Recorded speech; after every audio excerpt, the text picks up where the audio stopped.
on va faire une addition. Donc on va faire une fonction qu'on va déclarer avec le mot-clé function. On va l'appeler additionner.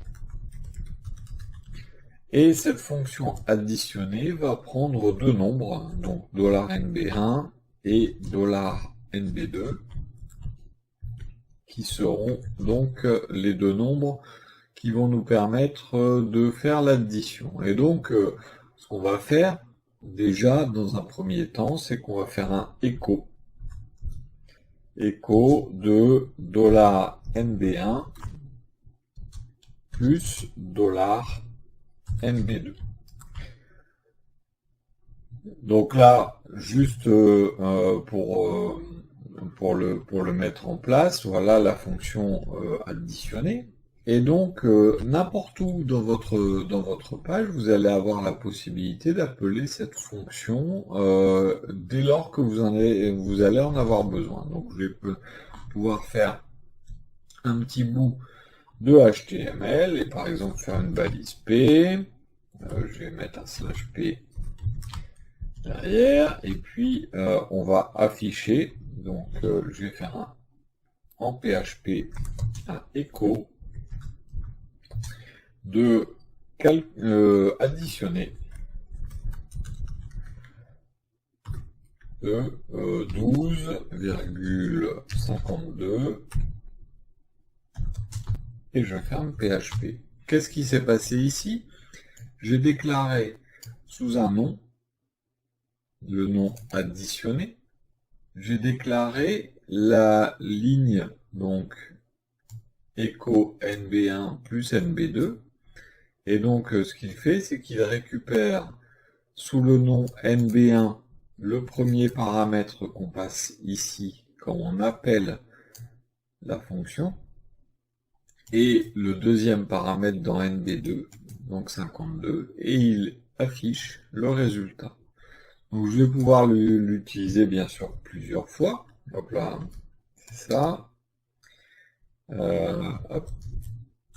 Et lui faire, voilà, 15 plus 2, et 20, allez, 252 plus 47.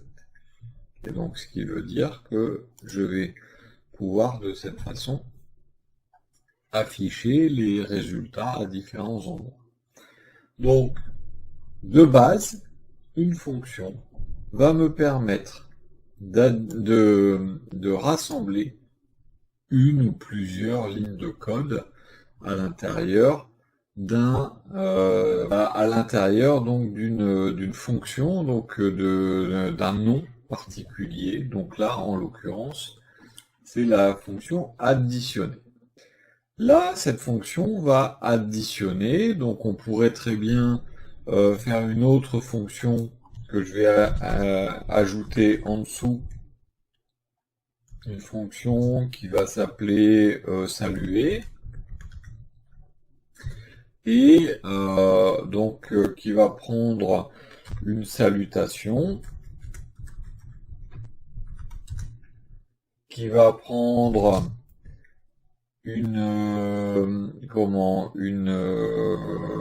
un prénom, donc $prénom, et qui va prendre un nom. Voilà. Et donc cette fonction saluer, il suffira de l'utiliser, elle va faire un écho $salutation. Alors on va faire en injection de variables, $salutation. Ce sera bonjour, le prénom, le nom. Donc salutation, $prénom, $nom. Donc là, imaginons que je souhaite dans une... tiens, je vais mettre une balise H1. Et je souhaite donc saluer et dire bonjour et mon nom. Eh bien, il me suffira donc d'écrire en PHP, saluer, et donc ici Benoît, bonjour.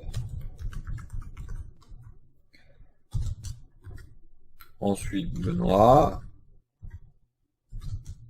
ensuite Gambier, hop, et je ferme mon PHP. Bien sûr, je peux mettre également ici salut. Donc, vous voyez, le fait d'appeler et de faire passer le nombre de paramètres qui est attendu va vous permettre automatiquement donc d'avoir une phrase ou un traitement qui va être fait en fonction de ces valeurs. Mais que se passe-t-il si jamais j'en oublie une?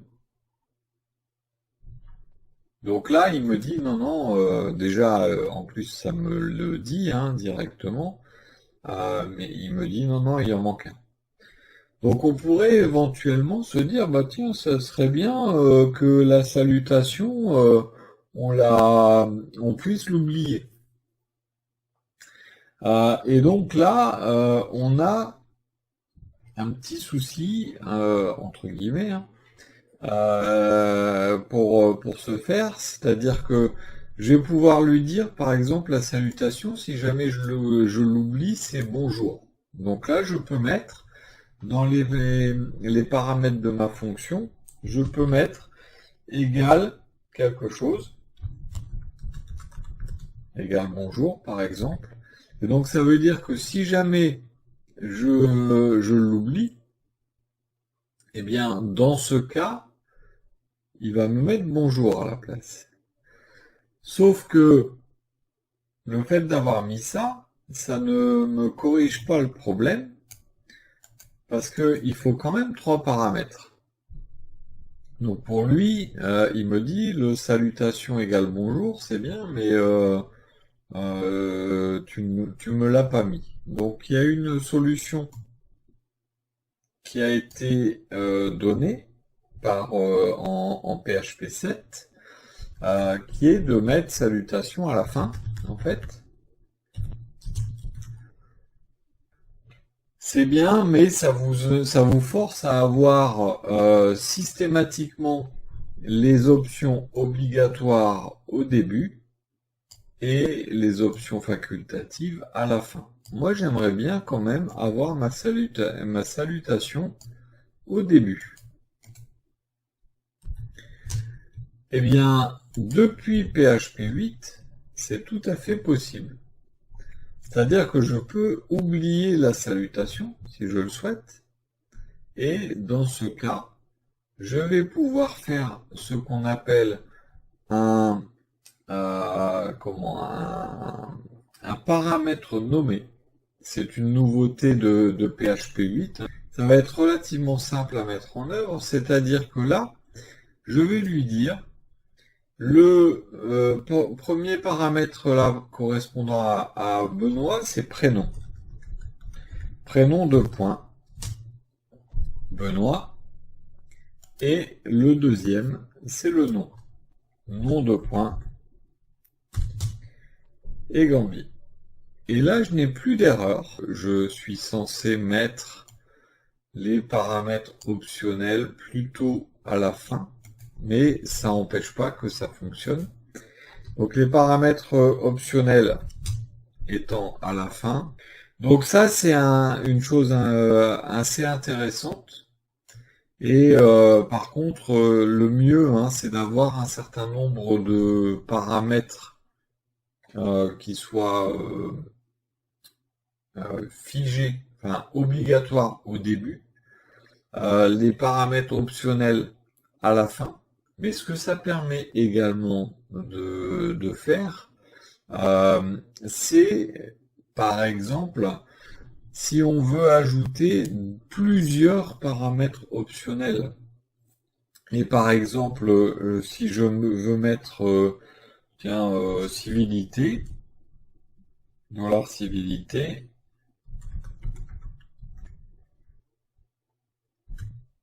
hop là. Donc si je veux mettre $civilité et que, par exemple, la civilité, par défaut, c'est rien du tout. Cette civilité, donc salutation, hop, $civilité, ça va être monsieur, madame, et ainsi de suite. Donc elle est facultative également. Par contre, si je veux mettre que la salutation et pas la civilité, eh bien, j'ai la possibilité donc de mettre ici salutation, deux points, et hello, de cette façon. Non, hello, ça va me le mettre, ça va me faire la même chose, donc je vais mettre bonjour. Et donc je peux, sans aucune erreur, choisir donc parmi tous mes paramètres optionnels directement celui qui m'intéresse. Maintenant, parmi les facultatives, avant ce qu'on aurait dû faire, hein, si je remets en mode PHP 7, j'aurais dû mettre le prénom, puis le nom, puis une chaîne vide pour dire je mets rien pour ma civilité et ensuite mettre le bonjour. Ça veut dire que je devais systématiquement passer par toutes les options. Donc c'est beaucoup plus pratique avec les champs nommés quand même, hein. Et là, si je mets monsieur, par exemple, voilà, je vais avoir le monsieur qui vient se mettre au milieu. Donc les champs nommés, c'est une nouveauté de PHP 8. Donc je vous le répète. Mais donc c'est une façon de pouvoir utiliser un peu plus efficacement les différents paramètres de fonction. Maintenant, là je fais un écho. Parfois, je vais avoir besoin de pouvoir récupérer des informations venant d'une fonction et ensuite en faire autre chose. Par exemple, afficher une phrase avec le résultat de l'addition et donc là, directement, afficher le résultat. Donc si je veux non pas qu'il fasse un écho, mais récupérer le résultat pour faire autre chose après, eh bien, le echo peut être remplacé par un return. Et donc la mention return que vous avez sur une fonction fait ressortir l'information à l'intérieur donc d'une variable par exemple. Donc si j'enlève tout ce que j'ai mis là et que je fais par exemple $, hop, je vais me mettre ici, c'est mieux, $total égale additionner et 18,8 par exemple, et que je fais un var dump de total, il n'est pas obligatoire d'afficher des choses, là c'est plus visuel en affichant, mais je peux très bien directement récupérer par l'intermédiaire d'un return, je peux très bien récupérer les informations. Alors attention, si vous mettez quelque chose après un return,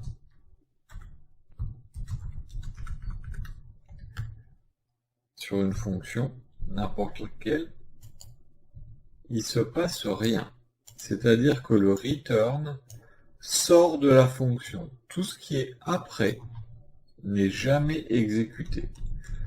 Donc return sera toujours la dernière instruction exécutée dans votre fonction.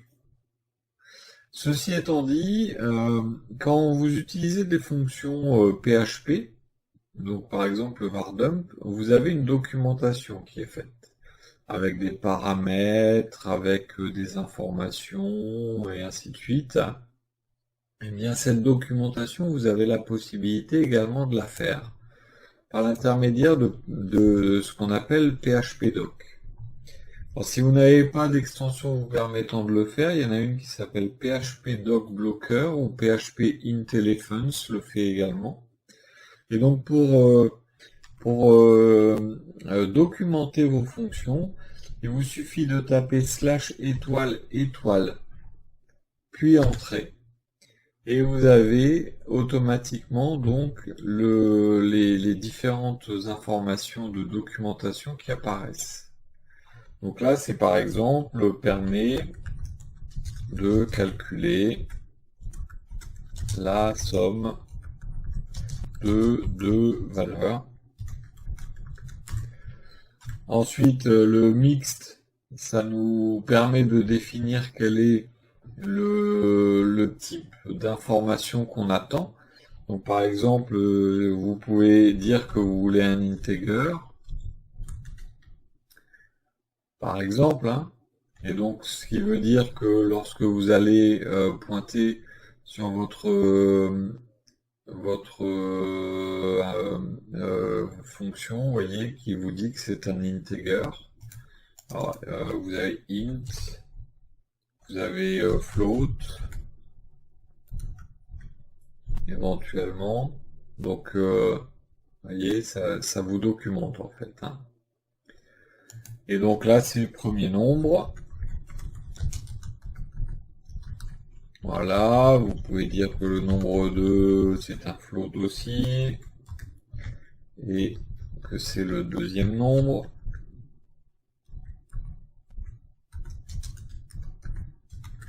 Et ça retourne quoi? Eh bien, ça retourne un float, qui est la somme des deux nombres. Et à partir de là, dès que vous allez taper additionner, je vais vous le laisser à l'écran, voilà,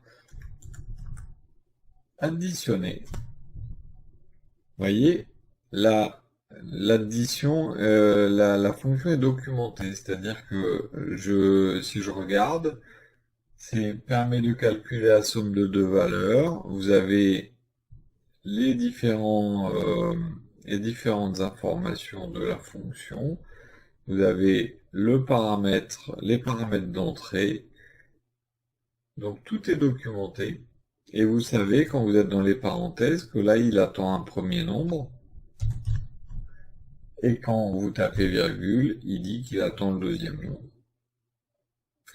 Il va savoir également donc que notre total, c'est un float, parce que c'est sorti de additionner.